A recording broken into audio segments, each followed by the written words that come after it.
Not either. I'll just laugh.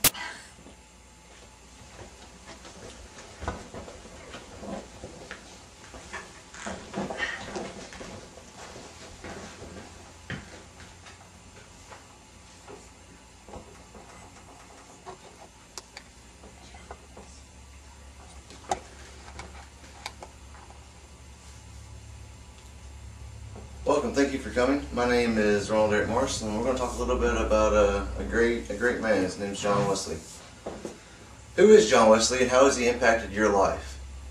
John Wesley is a fascinating man whose legacy has affected the Protestant movement even till today. In the next few moments, I'd like to share with you a little bit about his life and how he has affected modern-day Methodism.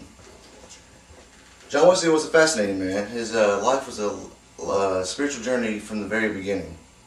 John Wesley was born on the 17th of June in 1703 in Epworth Rectory in England. He was the 15th of 19 children of Samuel and Susanna Wesley. Of the 19 children, only 10 made it through infancy. Him and his brother Charles are two of the more famous ones that made it through their early years of their life. John Wesley apportioned his days to his work in leading the church, to studying. He was an incessant reader. He read the Bible numerous times, to traveling and to preaching. And all that information was provided by the United Methodist website. John Wesley passed away in 1791 after a lifelong journey in improving the church and pretty much developing Christian education as we know it. Let's talk a little bit about his impact on Methodism and Protestantism and how you can still see it today. While never neglecting nor disparaging the importance of preaching, worship and sacraments and Christian disciplines, Wesley recognized that persons of all ages had to be taught what Christians believe and how Christians live. They were kind of dropping the ball on this issue. They were kind of making people into Christians and then kind of just letting them be. And God really kind of calls us to make disciples, not just Christians. Christians are kind of understood, and then you make disciples of all nations. Wesley recognized that people always had to be taught. He wanted them, such teaching was to both be a cognitive process of didactic learning and a formative process of spiritual nurturing. That was provided by an article by Felton. Wesley's new direction spawned the Methodist movement. He's kind of like the founder of Methodism. His direction was kind of a complete 180 from what the Anglican Church was doing in the 1700s. Wesley wanted to develop Christian education in churches. They were making Christians and letting them be. And Wesley recognized from the Bible that that's what God called us to do. He wanted Christians to be learned in their faith instead of just being superficial Christians. We still have these people today. These are the people who give Christianity a bad name.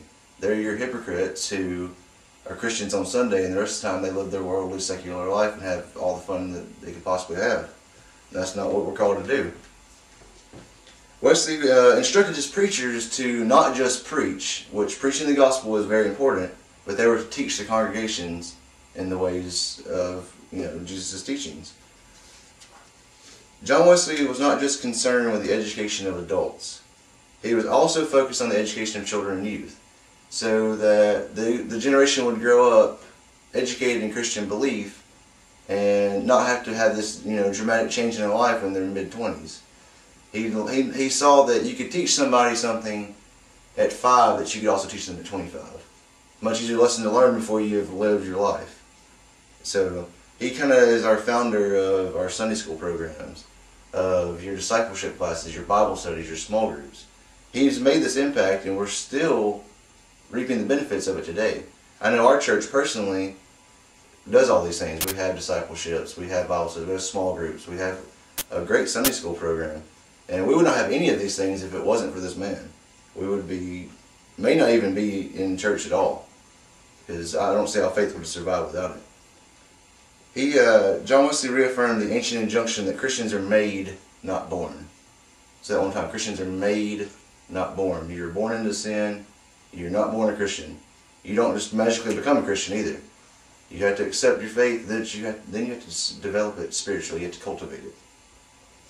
Salvation for Wesley was a lifelong process during which intentional training and nurture and faith were essential at all ages and stages of spiritual growth. That was also provided by Felton's article. We still kind of don't do this well today. We still are working on Christian education. It's a hard thing to do. It's easy to bring people into church. It's hard to teach them why they're there. This is one of those things you actually have to work at. It's not the easy thing. And so churches in every denomination and basically all your different Protestant religions still struggle with this. Some do it well, some don't. And so as you can see, John Wesley has made an impressive impact on Christianity today. He started the Methodist movement, and he showed the importance of Christian education and discipleship. So don't be a superficial Christian. Listen to John Wesley's teaching and learn more about Christianity and how you can live your life better. Thank you.